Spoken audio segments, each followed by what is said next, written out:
Okay, guys. Bye. See you later. Bye. Good luck. Thank you. Happy Bye. hunting. Bye.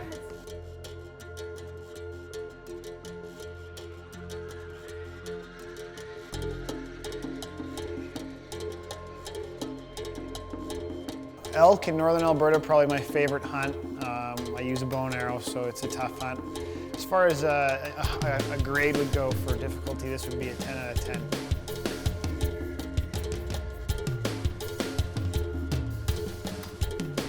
Hey, big man, what's going on? Yeah, no, like you can join the camp for sure. We'd be happy to have you. I'm lucky enough to know an Edmonton Oiler, Steve McIntyre, 265 pounds, 6'5" monster, gentle giant. And we gave him a buzz. He had some time before training camp to come join us in elk camp, and he was a go, so that was cool. Hunting elk in Northern Alberta, it's a beautiful place. It's an area that we've gone to before. We scouted it out, we knew there was elk there. And so Scott and I decided to split apart. He was gonna go his way, I went my way. And hopefully, with the two of us split up, we could get an elk down. So as we're driving, as we're heading west on Highway 16, all you could see was a wall of black. It was getting darker and darker and more miserable out. And we haven't even started our elk hunt yet.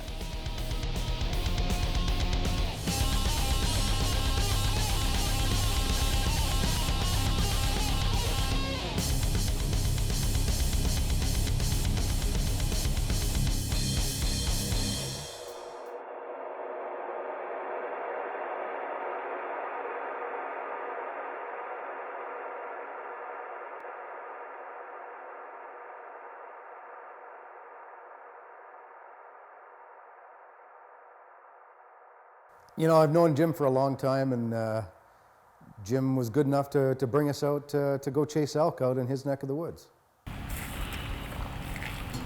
First morning of the elk hunt. Jim just got off work. He's worked how many hour shift? Started 3:30 yesterday afternoon. 3:30 yesterday afternoon. He's been going ever since. Now we're gonna go pound away in the bush for a few hours, see if we can't get into some elk, call a bit. Jim was saying they usually feed over in an oat field, which is about a mile back, 3/4 of a mile back. So we're gonna dump into the bush, call, and see if we can't catch them moving in to come in to feed here. So.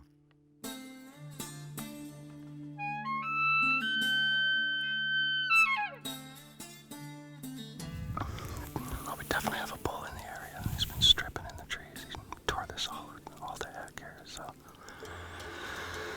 we kind of covered this one quarter. We haven't seen anything yet, but we're gonna go to the next one, and the next one, and the next one as we move along here. So we'll see if we can get into some of these guys today.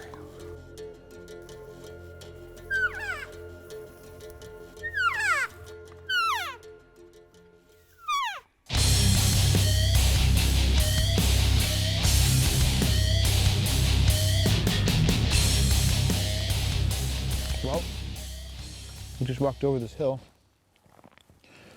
and there's a bear den. If you're ever wondering what a bear den looks like, that's what they look like. Kind of neat. Are there any elk in there? Any elk in there? Hello?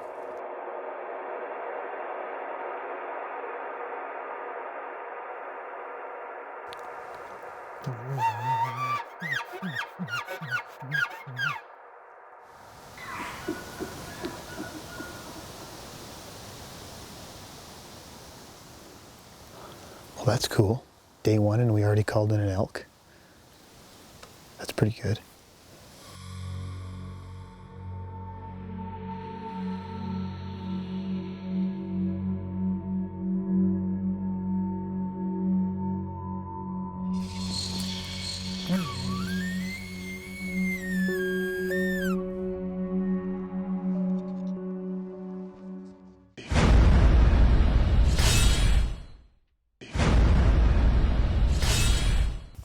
If I can't call in a bull here, something's wrong with me. Our first encounter was pretty close. I leaned over this ridge, made a beautiful bugle.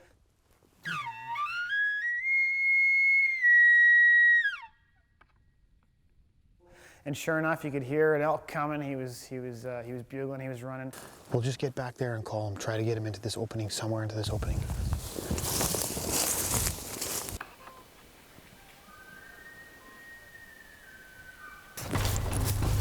He's coming really fast.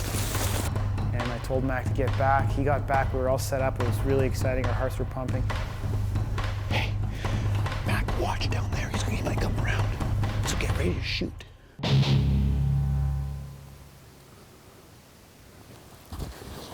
And then up over the ridge comes a little spike bull. Ah, so close.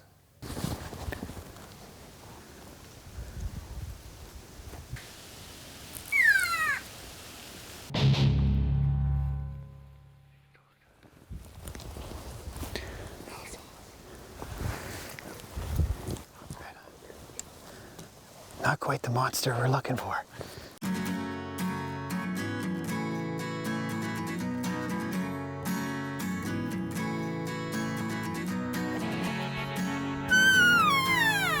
We'd run into more whitetails than I think I saw all whitetail season. I'm kidding, but a lot of them. And they were coming out of the woodwork everywhere.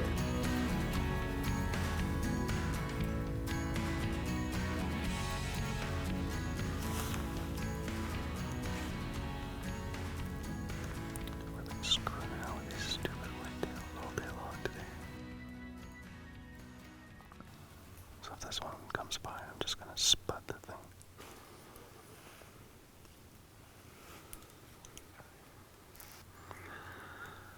Maybe not. I should really concentrate on elk. And we ended up seeing a black bear. We're gonna go see if we can shoot a bear. So we tried to stalk on the black bear, got within about 60 yards from him.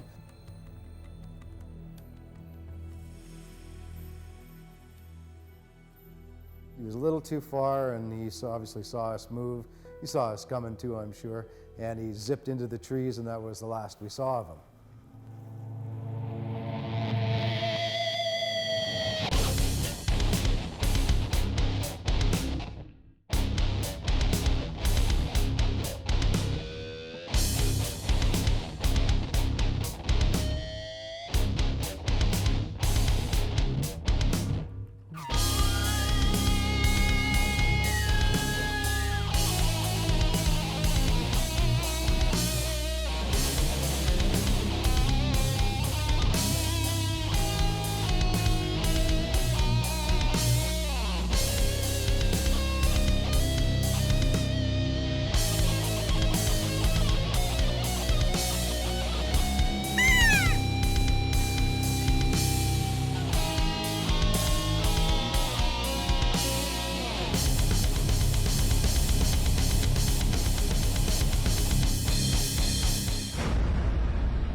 So we made kind of a cool discovery, this little island in the middle of a field.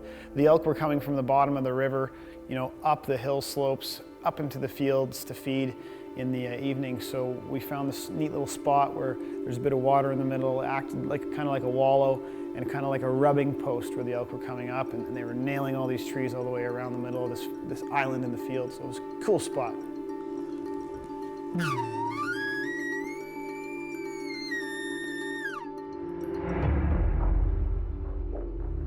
We've located a big bull down on we're thinking the river. Ryan's gonna stay up here and see if we can keep bugling. We're gonna see if we can put the ninja stock on him. I don't know, I'm pretty big to be stalking, but we'll see how our stalking capabilities will pan out. We'll talk about a wicked encounter and a lucky guy. He comes out for 2 days and he gets the best encounter on the whole trip.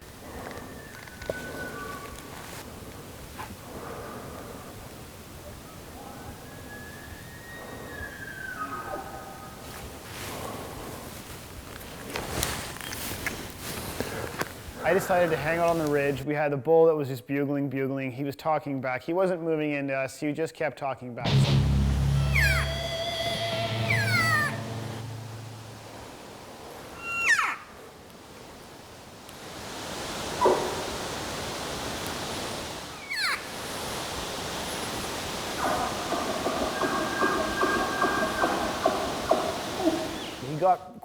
within bull range of the animal, but it didn't present a perfect shot.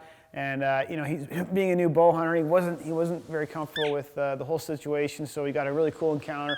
The elk came in, sneaked through the trees, and like I said before, it's one of those places where you have to get a perfect shot, and it's all so tight. It's a tough hunt. He was facing me. If he'd have turned broadside, I'd plug him. As soon as he went behind the tree, I pulled the bow, and then he poked his head around the corner, and I was like, eh. And then he kind of looked around, and I anchored. Not bad for your second hunt, eh?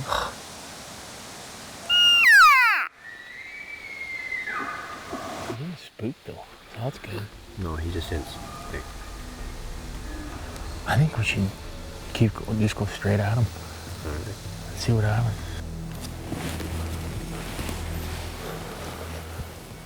And then right after that, not seconds later, they did, you know, 30 yards down the hill, and boom, here's a Pope and Young bull moose.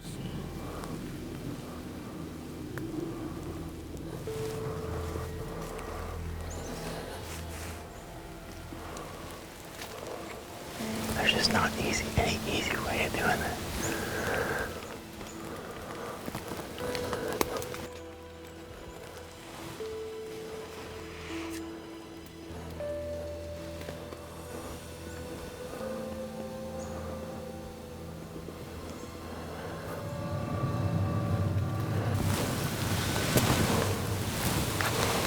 He's up on top of the hill.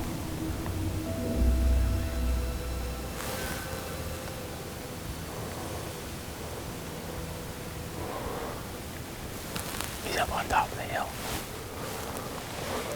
Lucky guy, two beautiful animals. Didn't get an arrow into either of them, but that doesn't really matter. He had to go back to work, you know, a few hours later, get back on the ice, and I think for him it was a special day and a really cool hunt, even though we didn't kill one. So the weather broke that night, and we were sitting behind behind a hill down in a lower spot of land. We came up to the top of the hill, and there was a cow right up on on the lease road, way the heck up there.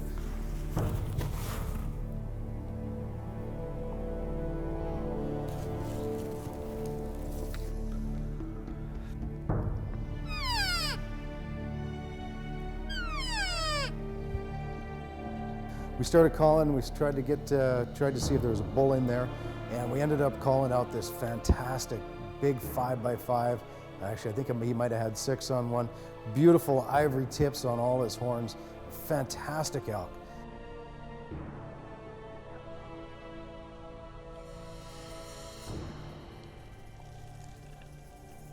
We figured the bull was going to come up around the right-hand side of the hill that we were standing behind. So I grabbed Rich, and we went right over to the edge. I need to get down here. Get down here.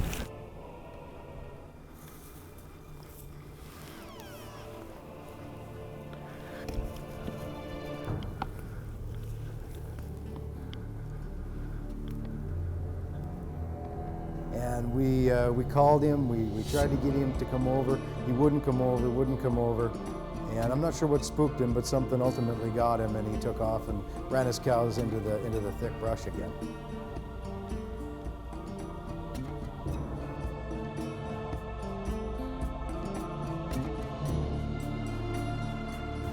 He decided he wanted to go play someplace else, I guess.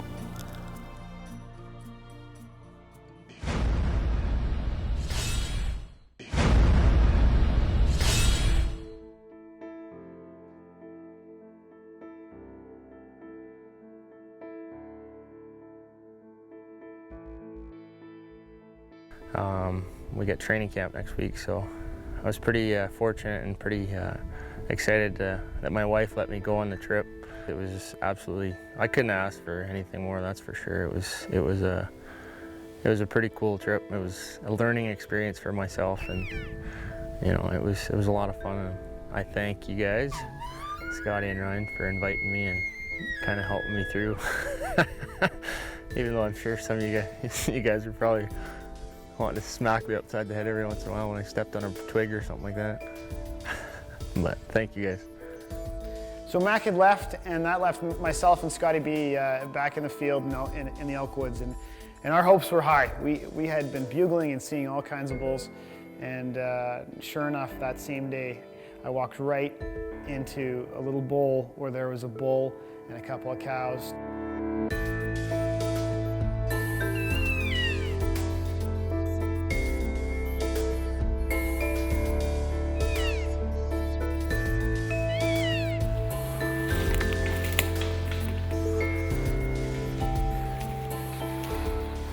Had a chance, and it's like one of those things, it was so close. I had a chance, drew my bow, there's the bull moving through the bush, and once again, no shot. That's tough. Oh well, at least I got one. Oh, God. Oh. Unbelievable.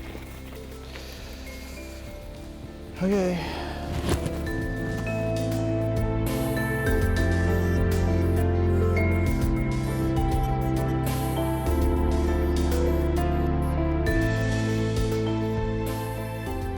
This is 7 days of hunting, and we are hunting in some of the best elk, well, the best elk hunting I've ever done. And if we can't put it together in here, I mean, you know, pretty crappy. But you know when you're done.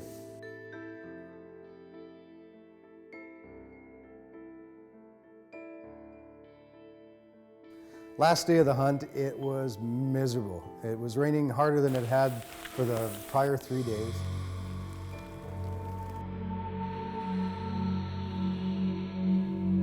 My name's Rich Boylan. I'm a producer and cameraman for The Edge. And yeah, that day was terrible. It was raining, it was cold. I was having a hell of a time keeping the camera lens clean. We climbed up this one cut line up to the top of a ridge where we could overlook a valley. And we bugled and actually got our first bugle back in 4 days. It was the first time we had heard a bugle. We got our first bugle of the week here. Come on.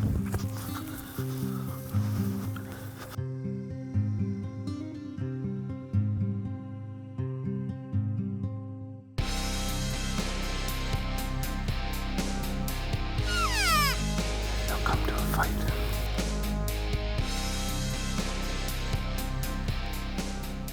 The bull, they were about halfway up the hill, and they were coming up the hill. I figured they were gonna come, but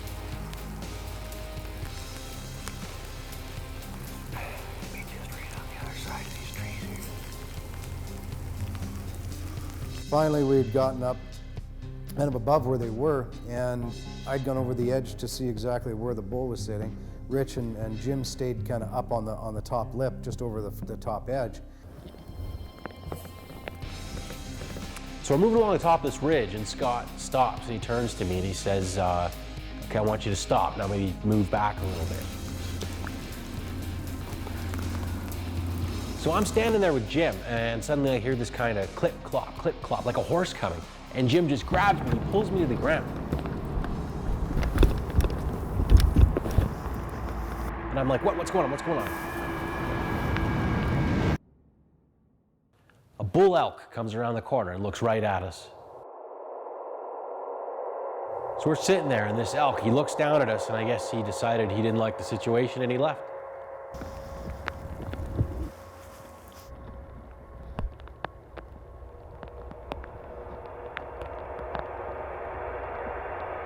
I couldn't get a shot at him. And ended up drawing the bow, trying to find a spot to poke it through the trees, and the bush was just too thick. I couldn't see any brown, so I didn't take the shot.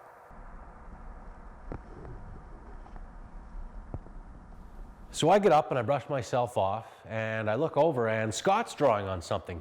So I get the camera up, and I'm looking around, and there it is. Right at the bottom of the hill is a calf elk just standing there. A calf came up at 10, 15 yards, somewhere in there. And Scott, whack.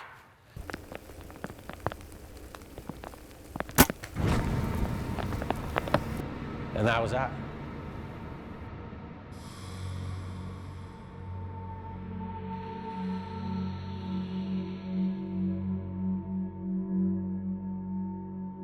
Woo! Got my first out! Yeah!